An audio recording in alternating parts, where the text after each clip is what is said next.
Et bonjour à toutes et tous, c'est Yorigan pour la nouvelle Redu Slip Ventre Presse. Alors la nouvelle Redu Slip, c'est l'information, un regard propre sur l'actualité. Et puis Ventre Presse, c'est la même chose que la nouvelle Redu Slip, mais en vachement mieux. Donc nouvellereduslip.info, le site web avec les informations écrites. Et puis donc vous trouvez plein d'articles qu'on a fait avec Edoui Plenaire et maintenant Joe. Et puis Joe.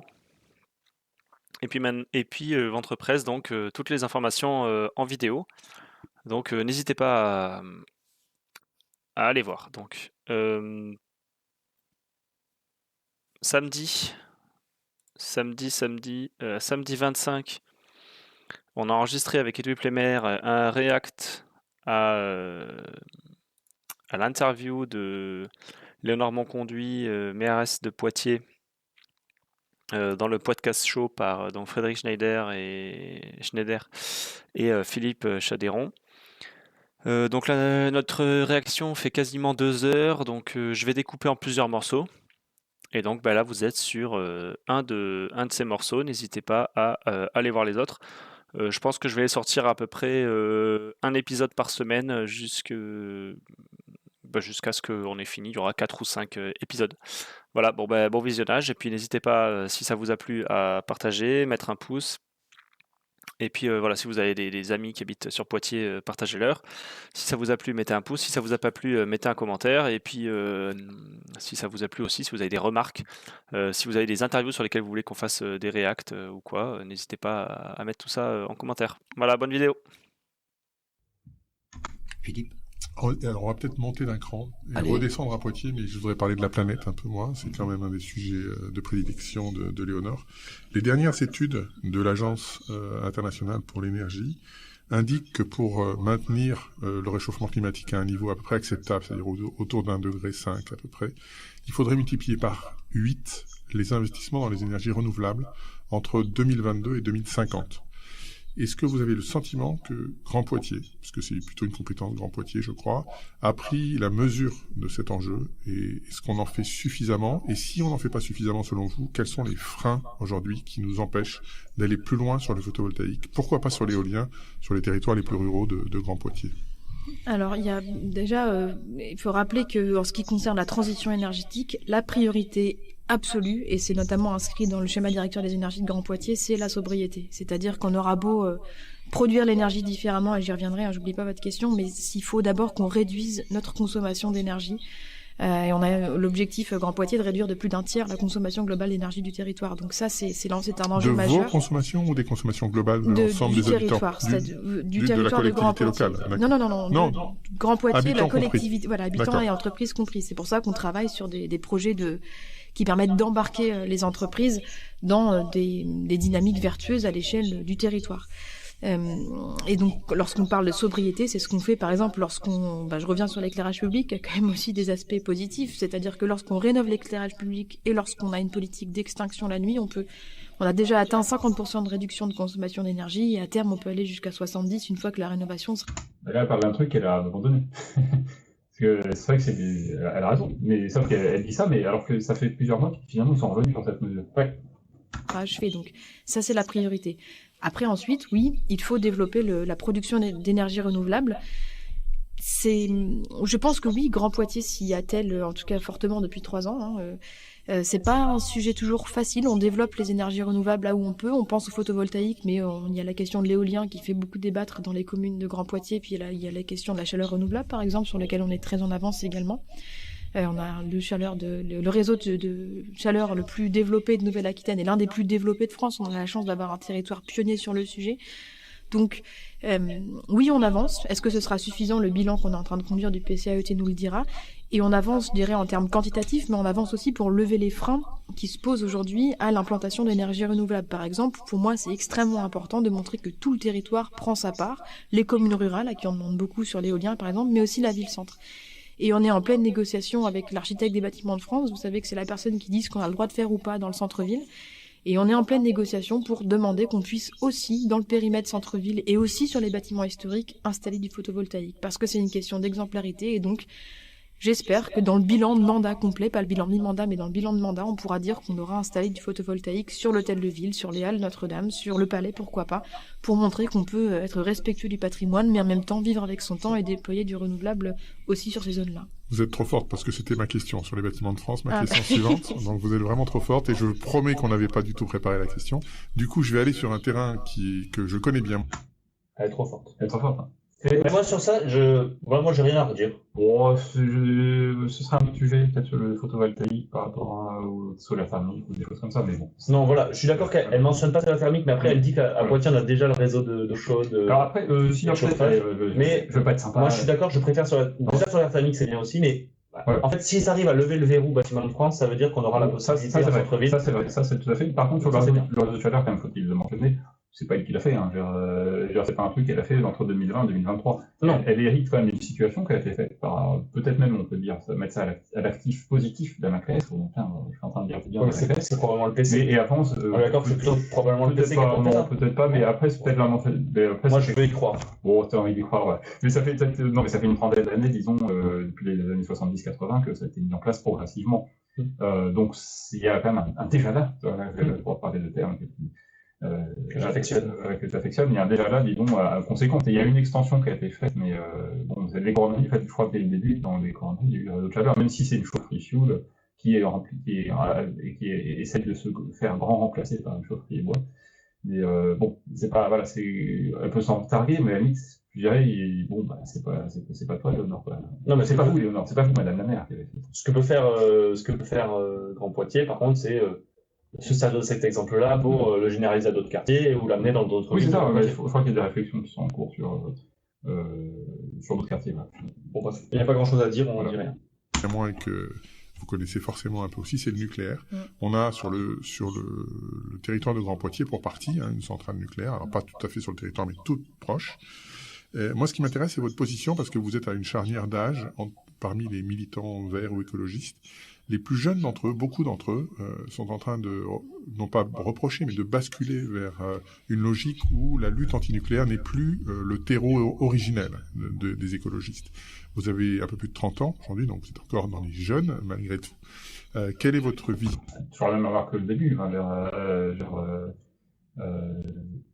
Raymond Aubrac, il avait 30 ans, il était préfet de Dakar, préfet de région à Marseille, et il voulait annexer Monaco. Hein. Alors, bon, c'est pas, ça, c'est vraiment une remarque. Ça en dit plus beaucoup sur le journaliste. Quoi. Enfin, disons à vous, alors je ne demande pas de vous dire si vous êtes pour ou contre, etc., mais je veux dire que en termes d'appréhension ça serait dommage que je lui posais des questions finalement. Globale de la problématique que représente le réchauffement climatique, est-ce que vous aussi vous interrogez sur cette lutte originelle antinucléaire ou pas ?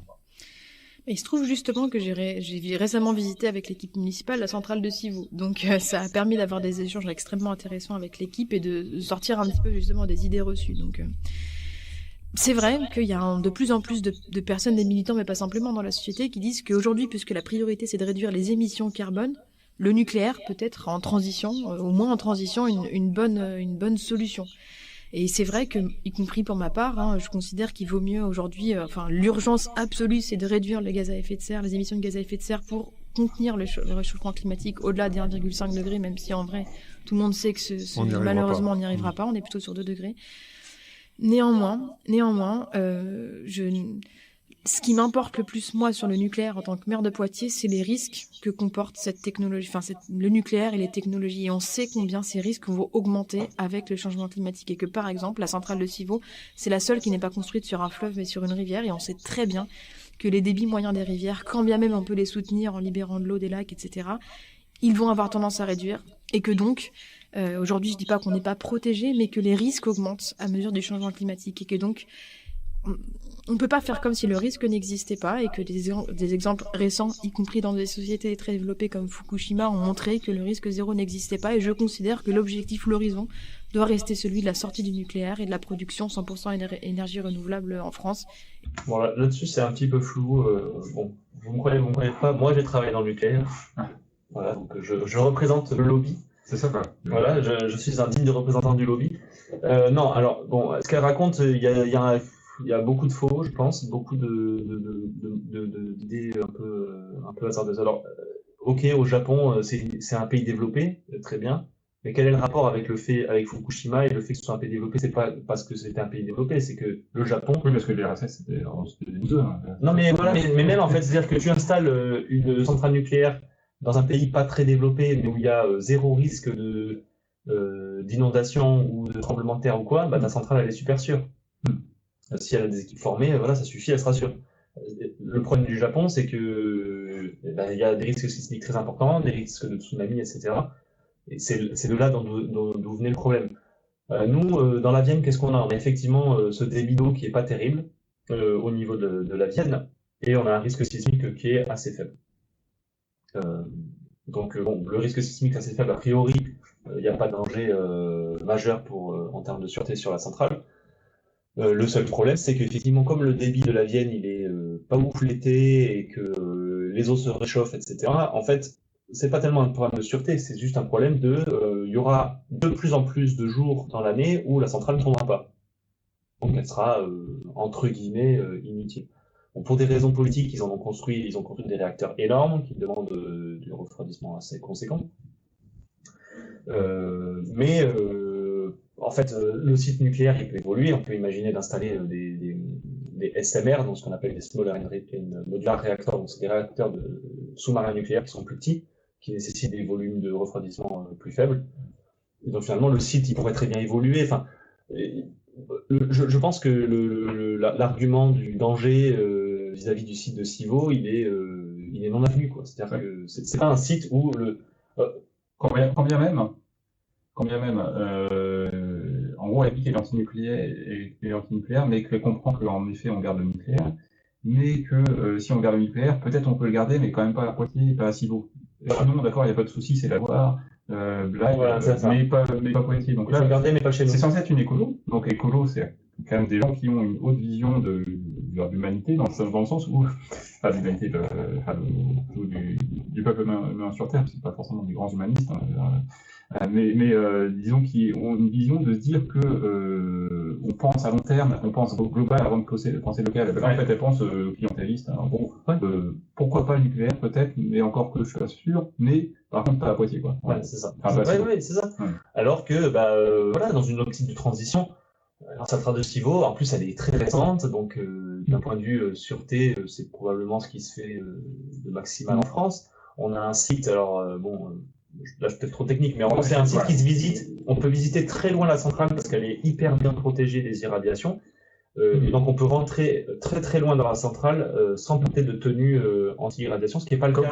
Comme ton une actuellement. Puis... Voilà, comme j'en ai une actuellement. Mais en fait, non, mais pour dire que c'est un site qui est très récent et qui est vraiment au top de ce qui se fait en partie. Je ne vais pas me mouiller là-dessus, mais oui, admettons, pourquoi pas, mais voilà, le seul risque, oui, moi je suis d'accord, mais le seul risque avec Civaux, en gros, c'est que juste il y aura de plus en plus de jours, en particulier l'été, où elle ne tombera pas, parce qu'il fera trop chaud et qu'ils ne pourront pas refroidir. Mais c'est tout. Elle ne va pas exploser, elle va pas. Voilà. Voilà. Je pense qu'on aura pas mal de commentaires sur ce sujet par nos auditeurs qui vont dire que c'est quoi ce lobbyiste, d'où sort-il Non, mais par exemple, il y a d'autres centrales, par contre, en France, où on sait que par exemple, au Blayais, il se pourrait qu'au Blayais, avec le montée du niveau de la mer, ça puisse être un vrai sujet. On sait qu'il y a certaines centrales dans la vallée du Rhône, s'il y a la crue centrale, plus une rupture d'un barrage, plus, je crois, un troisième facteur. En gros, je crois qu'ils en ont prévu que 2 sur les 3. En fait, si les 3 sont concomitants, c'est pas prévu, et donc il y a, je sais plus si c'est Tricastin ou je sais plus laquelle. Là, c'est très très dangereux. Mais honnêtement, chez nous, c'est pas un vrai sujet. Donc, comme tu dis, c'est par plus clientélisme. Et l'objectif on dit que dans 100 ans, il y aura plus de centrales nucléaires. On peut l'annoncer, mais en fait, c'est totalement contre-productif parce qu'aujourd'hui, c'est une énergie dont on ne peut pas se passer si on veut maintenir un certain niveau de vie pour les Français et les Françaises. Si on veut écouter votre presse. Voilà, si on veut continuer à regarder 2 guignols commenter une 3e qui donne son avis sur des conneries, voilà. Et les études démontrent que c'est possible. Donc en transition, on peut y réfléchir. En horizon, non. Ça marche. Merci pour cette vision. Fred, à vous. En fait, les études Calcite, je pense que c'est notamment par exemple le mégawatt, peut-être que ça s'appuie là-dessus. Et effectivement, un mégawatt, ils disent qu'on peut se passer du nucléaire à terme. Alors, c'est dans des horizons à 2050, 2070. Bon, voilà, mais c'est en fait, si vous lisez les rapports négawatts, la seule solution pour se passer du nucléaire, c'est pas de remplacer l'énergie produite du nucléaire par du renouvelable, c'est de juste qu'on n'utilise plus l'énergie, quasiment toute l'énergie qu'on produit aujourd'hui du nucléaire, qu'on arrive à s'en passer. Parce que c'est ça les scénarios crédibles de transition sans nucléaire, c'est juste qu'en fait, on réduise nos niveaux de consommation à des niveaux tels qu'on n'ait quasiment pas besoin de cette énergie-là. Bon, aujourd'hui, on le voit très bien avec la 5G qui va faire exploser les données sur Internet et donc la consommation énergétique liée aux usages Internet, mais avec la généralisation des voitures électriques, avec beaucoup d'autres paramètres de ce type-là, la consommation électrique, elle n'est pas du tout amenée à vouloir descendre. Et quand on regarde les projections même d'EDF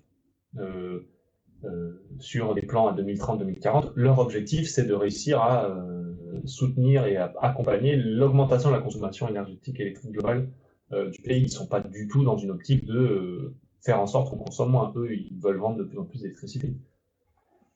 Bref. Ou sinon, j'ai encore une question. On va parler un peu plus de bilan là. D'accord, allez, on rentre dans le bilan. Alors, une gouvernance collective qui prend appui sur une participation citoyenne, un binôme féminin à la tête des deux grandes entités que sont la ville et la communauté urbaine.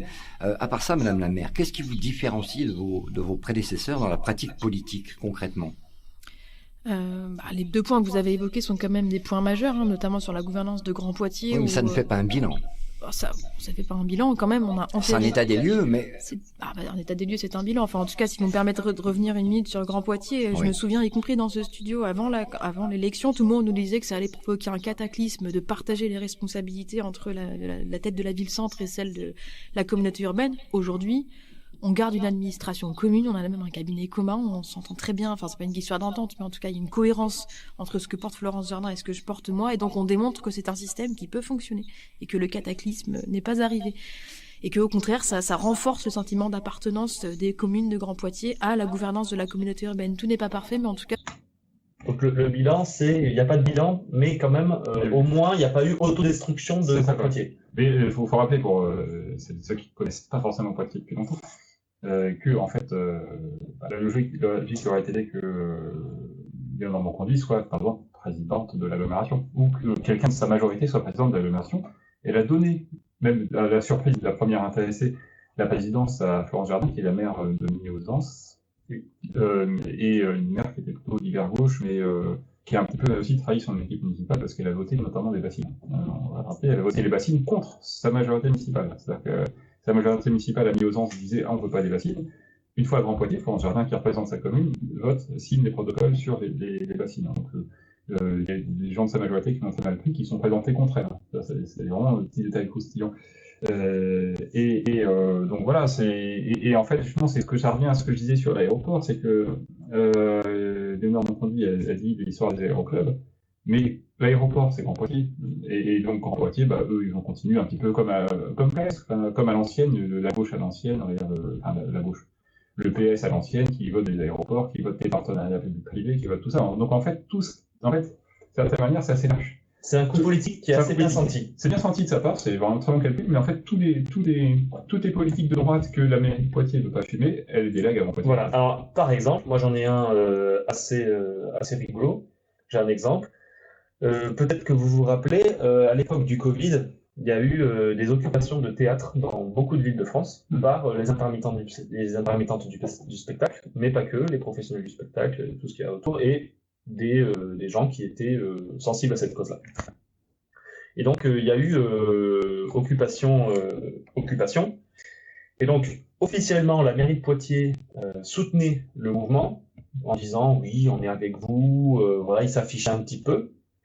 Et en fait, ce qui s'est passé, c'est que en même temps, le fameux en même temps macroniste, ils sont allés virer les gens de l'occupation via Grand Poitiers. C'est-à-dire qu'ils ont dit à Grand Poitiers, vous ne pourriez pas faire un petit truc là pour les dégager. Donc ils les ont dégagés sur des prétextes de non-conformité, sécurité incendie, de je sais pas quoi, tout en affichant en façade qu'ils étaient pour.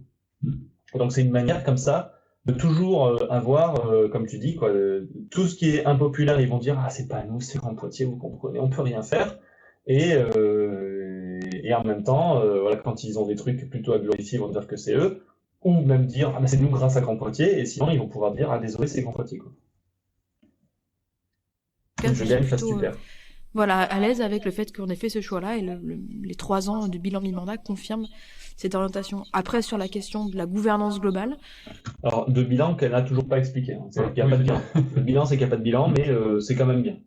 Je pense qu'on est vraiment sur un système où on a un fonctionnement beaucoup plus collectif. Alors voilà, c'est pas un mot galvaudé pour moi. Et notamment, on repose sur une beaucoup plus forte délégation aux élus. Vous voyez beaucoup plus les adjoints, en tout cas, ils sont beaucoup plus en responsabilité que ça pouvait être le cas qu'avant. Et on est moins sur une tête et les autres qui disparaissent derrière. On est sur une équipe qui avance ensemble et qui partage beaucoup mieux les responsabilités. Alors, vous irez écouter Franck Lepage, oui, c'est les intoxications de la langue de bois, parce que là, depuis le début de l'interview, c'est régulier. Et en concentré, je crois qu'après, il y en a un encore pire, il y en a un qui est encore pire. Y compris au sein de la ville de Poitiers. Mais Alain Claes, merde. Je ne sais pas si c'est après, mais le mot gouvernance, c'est une saloperie qui vient du langage d'entreprise. Hein. Je veux dire, je sais pas, dis les choses, gouvernement, direction, gouvernance, voilà, mais c'est, je sais pas, c'est comment dire, c'est que. Tiens, on va faire dictature de l'émotion, devoir de mémoire. France Bloc Sarrazin, résistante communiste pictavienne, elle s'est pas faite guillotiner par les nazis parce que les nazis avaient une mauvaise gouvernance. Et voilà, on fait parler les morts, en fait, c'est la spécialité. Et comment dire, elle est pas morte pour établir une gouvernance juste à la fin du nazisme. Enfin, c'est quand même beaucoup plus, il y a quand même une cause politique beaucoup plus noble. Merci d'avoir écouté, j'espère que ça vous a plu. Alors n'hésitez pas à aller voir les autres vidéos si elles sont sorties. Si vous avez le courage, je sais que le son est pas ouf, j'espère que sur ces versions-là le son est un peu amélioré. Vous pouvez aller voir notre React en entier sur la chaîne, vous pouvez aller voir les autres vidéos de la chaîne, vous pouvez aller voir les articles que l'on fait sur la nouvelle reduslip.info. N'hésitez pas à écouter nos chroniques au Café de la Presse tous les vendredis midi à 12h30. Donc nos éditos en ouverture de l'émission Le Café de la Presse sur Radio Pulsar. Et puis n'hésitez pas à mettre un pouce si ça vous a plu, à partager, à vous abonner pour pas rater la sortie du prochain épisode si celui-ci n'est pas le dernier. Allez, merci à vous.